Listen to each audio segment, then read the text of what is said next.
The news starts now. AM 1240 and 95.3 FM.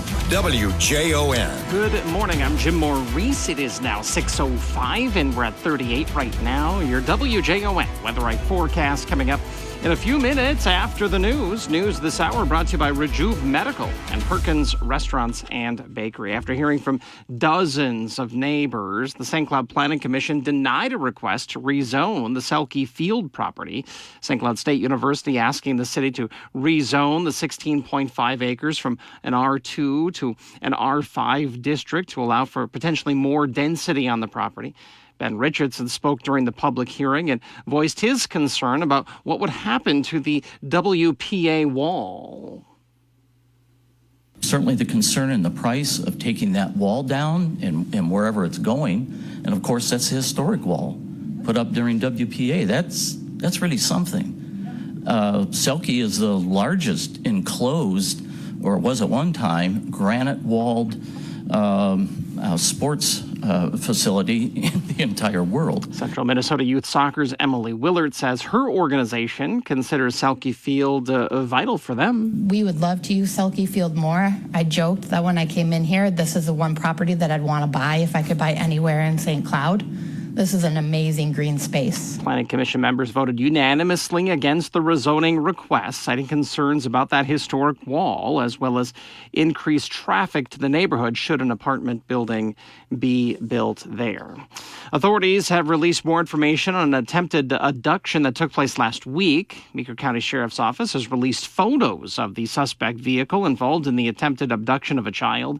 Incident happened Wednesday night around 7:50 near County Road 9 and County Road 33 in the Lake Stella area of Ellsworth Township. A 13-year-old told authorities a man in a red Ford truck had pulled them into the vehicle at the end of their driveway. The victim was able to get out of the truck within a short time and run to a nearby house. Stills from a surveillance video show the late model red F-150 driving west on County Road 33. Authorities say they have video of the same truck driving slowly through 217th Avenue off of County Road 33 several times the night before. Anyone with any information should call the Meeker County Sheriff's Office. You can see those still images in this post up on our website. A children's reading program, one of the organizations benefiting from this year's Dancing with Our Stars event. United Way of Central Minnesota CEO Steve Jones is one of this year's 6 community dancers and has chosen the United Way's Dolly Parton's Imagination Library for Girls as his nonprofit. Director of Marketing and Communications Sam Switzer says it's a book gifting program that gives every registered child a free book from birth until age 5. Surprisingly, people don't understand that there's a cost to us. Dolly Parton's not covering those costs. She has a lot of work to do behind the scenes, but covering the costs is not one of them. So United Way covers all of the costs for about 5,000 children a year right now. And we have a goal to increase that number by about 2,000 in the next 2 years. The United Way of Central Minnesota has been doing the Imagination Library program since 2005. During that time, they've sent out 1.7 million books to Central Minnesota families. They do have a progressive dinner fundraiser for the program. It's on Saturday, April the 20th, and then again Saturday, April the 27th. Tickets are still available on their website. They typically raise about $60,000 for the program at these progressive dinners. Here at WJON, we are featuring all of this year's community dancers participating in the Women's Fund Presents Dancing with Our Stars event. The finale is coming up on Monday, June 10th at the College of St. Benedict, and tickets for that event are still available if you want to attend.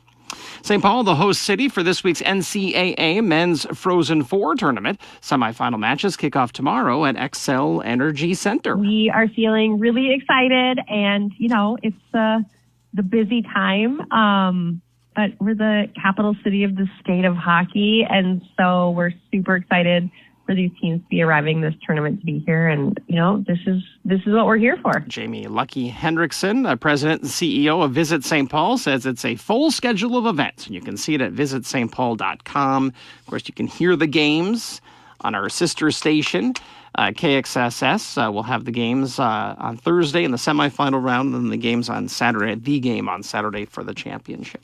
WJON News Time is at 6:10, and we're at 38 right now. News this hour brought to you by Rejuve Medical, Perkins Restaurants and Bakery. We'll get to your WJON Weather Eye forecast next. WJON radar weather. For Saints Cloud and for Foley, a mix of clouds and sun today. Maybe a scattered shower later in the day. 68 for a high with southwest wind at 10 to 15. For tonight, partly cloudy, 42 overnight, and west wind at 10 to 15. Tomorrow, mix of clouds and sun. Maybe some scattered showers. 56 for a high and northwest wind at 10 to 20 miles an hour. In the extended forecast on Friday, sunny and 60. That looks nice. Saturday, mainly clear skies, 72 on Saturday. And Sunday with lots of sun, 72 again. A lot of us will be probably doing some yard work this weekend with that forecast. WJON News Time is 6:12, and it's 38 right now. For more St. Cloud area news, sports, and weather, download our free WJON app on your smartphone or tablet. Jim Maurice, WJON. All right, Jim, today is National Golfers Day, and this kind of makes some sense. We're just a day away from the Masters Golf Tournament starting. In fact, it's Masters Week because they have the par 3 kind of fun tournament that takes place today starting at noon. So let's see how much Jim knows about golf. And Jim just dropped his pen because he thinks this is going to be tough. It's going to be tough. Well, I can tell you the first few are not real tough. What do you hit a golf ball with? A club. Yeah. What do you hit a golf ball off of? A tee. That's right. On that tee shot. That's the only time. You can't tee it up when it's on the fairway, okay? Correct. Don't do that. Right, yeah. How do you start a game of golf? How do you start a game of golf? You just start. You tee off. Oh, you tee off. Okay, Yeah. sure. What are the biggest golf tournaments called? I don't Like the Masters is one of them. Yeah. There is 4 of them each year. Sure. Like in tennis, it's Grand Slams, but that's not what they're called. I don't know. They're called majors. Oh, the majors, of course. How many majors are there? 4. Yeah, I just told you. What's it called if you break even on a hole? It's a par. That's right. What is one shot over par? One shot over par is a bogey. That's right. What is one shot under par? Birdie. Birdie's right. How about 2 shots under par? Double birdie. That would be an eagle. Oh, okay. What's another name for a double eagle? Hole in one? An albatross. Oh, really? Wow. Doesn't happen that often. The last albatross in a championship was Jack Nicklaus did it in 1986. What is 4 shots under par? I don't know. That is a condor. I didn't know that, but who does those? What is a hole in a golf course marked by? A flag. That's right. Where is the hole located on a golf course? A green. Yep. What's between the tee box and the green? The fairway. Yeah, and lots of obstacles. Yeah. What can be difficult to pass on the fairway? The sand trap. What do we call all these things? Hazards. Hazards, that's right. What's an example of a hazard? A sand trap. Or Yep. A pond. Yep. What do you do on the green? Putt. That's right.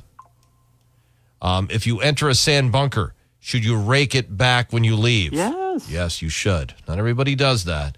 What's the only thing that you should yell on the golf course? 4. That's right. Never stand where? Never stand. I don't know. In a player's line of sight. Oh, yeah, of course. What do you play if your ball is lost out of bounds? I don't know. You play a provisional. What's the penalty if your ball goes into a water hazard? A stroke. 1 stroke. Yeah. What is used for the longest shots? A wood. Wood or driver. Yep. What category does a driver fall under? I don't know. You just said it. It's a wood. Oh. What's another category of golf club? You got your woods, you got your I don't know. putter, and you have your irons. Oh, irons, yes. Yeah. What is the range of irons? 1 through 9. 1 through 10. Not a lot of people have that many. You can only have 14 clubs in your bag at once, so you're not going to have all of those. What do you use to loft the golf ball? Yeah, I don't know. Chipper? It's a wedge. Wedge chipper. It's the same thing. What is the highest hole in the Masters? What is the highest hole at the Masters? I don't know. It's a par 5. Okay. Okay, that was phrased weird. What is the lowest par? Par 3. Par 3. That's correct. That was phrased much better. Yeah, it's National Golf Day today, and a lot of golf courses open. Some are already open. It's weather. You just gave the forecast. Looks pretty great. So they're going to be busy this week. Absolutely, yes. All right, what do you got coming up at 6:30? We're coming on Veterans Bridge in St. Cloud. We'll tell you about that at the bottom of the hour. All right, Jim, thank you. 6:17, 38 degrees. Next on WJON, a look at what's happening in sports. Hey guys, time to get in on the action for the biggest moments in basketball with Prize Picks, America's #1 fantasy sports app. Just select 2 or more players, pick more or less on their projections, place your entry, and win up to 100 times your money. Right now, Prize Picks will match your first deposit of up to $100. Just download the Prize Picks app and use the code GET100. That's code GET100 on Prize Picks for a first deposit match of up to $100. Prize Picks. Pick more. Pick less. It's that easy.